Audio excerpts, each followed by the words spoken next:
Hello दोस्तों, आप सभी का बहुत बहुत स्वागत है। आज की इस वीडियो में हम बात करेंगे ट्वेल्थ क्लास या बीएससी में जब हम फिजिक्स पढ़ते हैं तो बहुत ज्यादा कठिन लगती है। आखिर फिजिक्स हमको कठिन क्यों लगती है? स्पेशली बायोलॉजी वालों के लिए तो बहुत ज्यादा कठिनाई का सामना करना पड़ता है जब फिजिक्स पढ़ते हैं, स्पेशली डेरिवेशंस और न्यूमेरिकल्स में। तो काफी सारे पॉइंट्स हैं जिनको हम अच्छे से बारीकी से समझेंगे तो फिजिक्स आपको बहुत ज्यादा अच्छी लगेगी और सबसे फेवरेट सब्जेक्ट ही आपका फिजिक्स बन जाएगा। लेकिन वो कौन से पॉइंट हैं और किस किस पॉइंट पर आपको ज्यादा ध्यान देना है और कैसे पढ़ाई करनी है आपको फिजिक्स की। ठीक है, भौतिक विज्ञान इस तरह से आपको पढ़ना है कि आपका वो फेवरेट सब्जेक्ट बन जाए। तो उसके लिए आपको क्या करना है, तो सबसे पहले जानते हैं हम कि आखिर फिजिक्स, देखिएगा यहां पर मैंने लिख दिया है, ये फिजिक्स जो है आखिर कठिन क्यों माना जाता है फिजिक्स को। ठीक है, तो फिजिक्स की देखिए कठिनाई के लिए दो महत्वपूर्ण कारण है कि पहली बात तो फिजिक्स जो होती है वो सिद्धांतों के आधार के साथ साथ आपका दृष्टिकोण भी सही होना चाहिए। यानी कि भौतिक विषय यानी फिजिक्स विषय इसलिए कठिन भी माना जाता है क्योंकि इसमें भौतिकी के सिद्धांतों के साथ साथ गणित की जानकारी होना आवश्यक है। यानी कि आपने देखा होगा, आप सिर्फ और सिर्फ थ्योरी थ्योरी से ही काम नहीं कर सकते, थ्योरी के साथ में आपका मैथमेटिकल भी आपको आना चाहिए। यानी मैथ्स की फॉर्मूले भी बहुत सारे लगते हैं फिजिक्स में।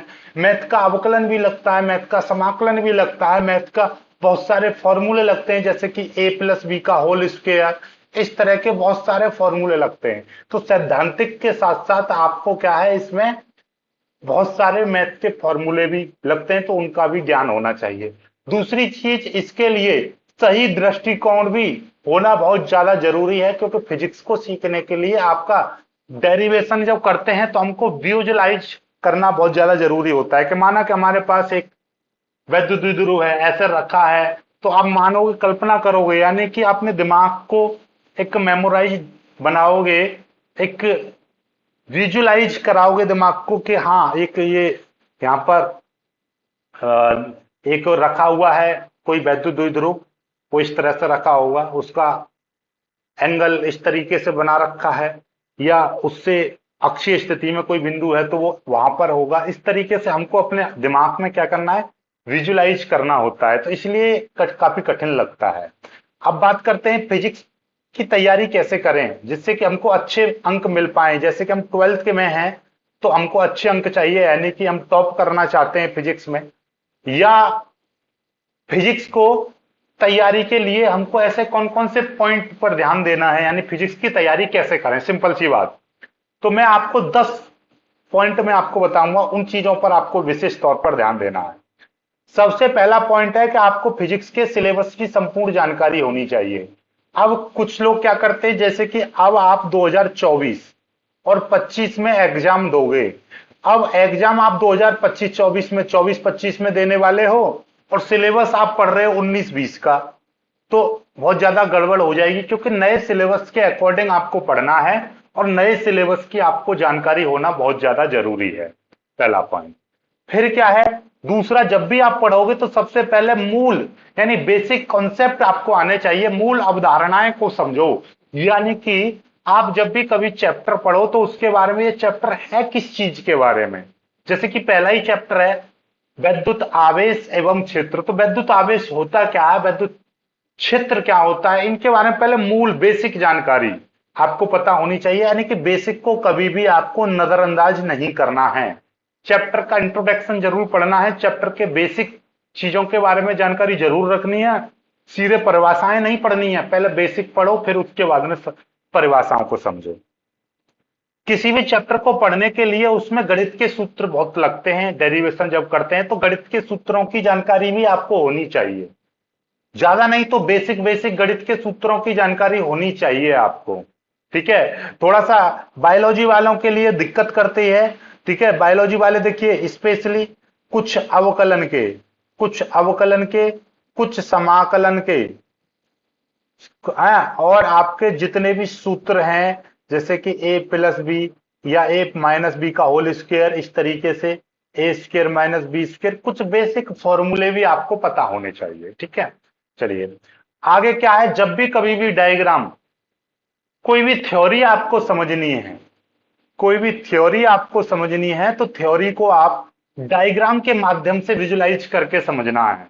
ठीक है, कोई भी थ्योरी है उसको डायग्राम के माध्यम से समझोगे तो जल्दी समझ में आएगी, हमेशा तक बहुत लॉन्ग समय तक याद रहती है। समझ में आ रही है बातें? तो जब भी हम थ्योरी याद करेंगे तो डायग्राम को समझेंगे कि आखिर ये डायग्राम बनाकर, यानी कि अपने दिमाग में डायग्राम को विजुलाइज करके हम समझने की कोशिश करेंगे। अब सबसे ज्यादा इंपॉर्टेंट ये भी हो जाता है कि आपको, जैसे कि हमारा पहला चैप्टर है 4 नंबर का, और मान लीजिए दूसरा चैप्टर है 6 नंबर का, और एक चैप्टर है कोई भी, मान लीजिए एक चैप्टर है कोई भी जो कि 3 नंबर का है, और एक चैप्टर है जो कि 2 नंबर का है। तो अब आपको अंकों का निर्धारण जरूर पता होना चाहिए कि कौन सा टॉपिक, कौन सा चैप्टर कितने नंबर का है।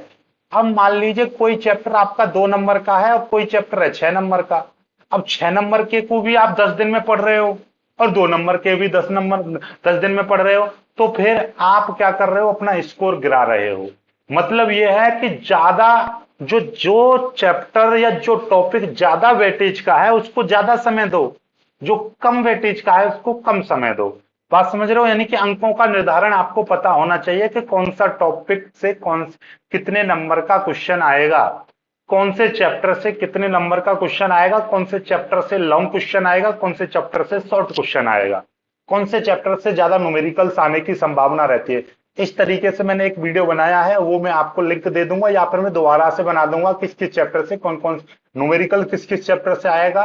ठीक है, थ्योरी किस किस चैप्टर से आएगी और डेरिवेशन किस किस चैप्टर से आते हैं ज्यादातर, मोस्टली। अब आते हैं कि सबसे ज्यादा देखिए महत्वपूर्ण तो एनसीईआरटी किताब है ही, एनसीईआरटी तो पढ़नी ही पढ़नी है। एनसीईआरटी के साथ साथ रेफरेंस बुक की भी मदद लें, यानी कि एनसीईआरटी के साथ साथ, जैसे कि यूपी बोर्ड में हम बात करें, आपका निपेंद्र भटनागर की किताब है, एक कुमार मित्तल की किताब है, ये बहुत ज्यादा अच्छी किताबें हैं, इनको भी आप एक बार देखोगे, इनको भी पढ़ोगे तो और अच्छा रहेगा। लेकिन एनसीईआरटी तो आपको पढ़नी ही पढ़नी है, एनसीईआरटी तो आपको पढ़नी ही पढ़नी है। एक बुक से ज्यादा बुक का इस्तेमाल कर सकते हो, ना करो तो कोई दिक्कत नहीं है, लेकिन एनसीईआरटी आपको जरूर पढ़नी है। आगे आ जाओ। आगे है आपका कि सभी सवाल जितने भी न्यूमेरिकल्स हैं उनकी ज्यादा से ज्यादा प्रैक्टिस करनी है। एक बार, 2 बार, 3 बार, 4 बार, जब भी खाली समय मिले लगातार प्रैक्टिस करनी है। सभी फॉर्मूलाज और डेरिवेशंस को याद रखना है, यानी कि डेरिवेशंस आप करोगे तो उनकी एक लिस्ट बना लो, कौन कौन से डेरिवेशन है उनको लिस्ट बना लो। उसकी लिस्ट बना के केवल फॉर्मूले फॉर्मूले को याद करके लिख लो, ताकि वो फॉर्मूला भी काम आएगा न्यूमेरिकल्स के लिए, डेरिवेशन आपको याद रहेगा तो उससे आपका डेरिवेशन करना बहुत आसान हो जाता है। सबसे महत्वपूर्ण ये 3 पॉइंट है लास्ट के, कि खुद के नोट्स बनाने हैं। जैसे कि मैं पढ़ाता हूं, मेरे जो नोट्स हैं उनको आप देखो, पढ़ो, समझो, फिर अपने नोट्स अपने आप भी बनाओ। एक बार नोट्स अपने आप जरूर बनाने हैं आपको। कोई भी थ्योरी जो मैं समझाता हूं उसको आप अपने आप हाथों से जरूर लिखो। अपने नोट्स अपने आप स्वयं की भाषा में स्वयं के हाथों से बनाना जरूरी होता है। लगातार पढ़ते रहना है, ऐसा नहीं है कि आप 4 दिन पढ़ रहे हो फिर 5 दिन आपने छुट्टी मार दी, फिर 2 दिन पढ़ रहे हो फिर 3 दिन छुट्टी मार दी, ऐसा नहीं। रेगुलर पढ़ना है, रेगुलर पढ़ना है। ठीक है। आगे सबसे लास्ट पॉइंट है, रूटीन बनाकर पढ़ाई करनी है। ठीक है, रूटीन बनाकर के भैया आपको सुबह 7 बजे जगना है तो जगना है, पढ़ाई करनी है। फिजिक्स 1 घंटे तो 1 घंटे पढ़ना है तो पढ़ना है।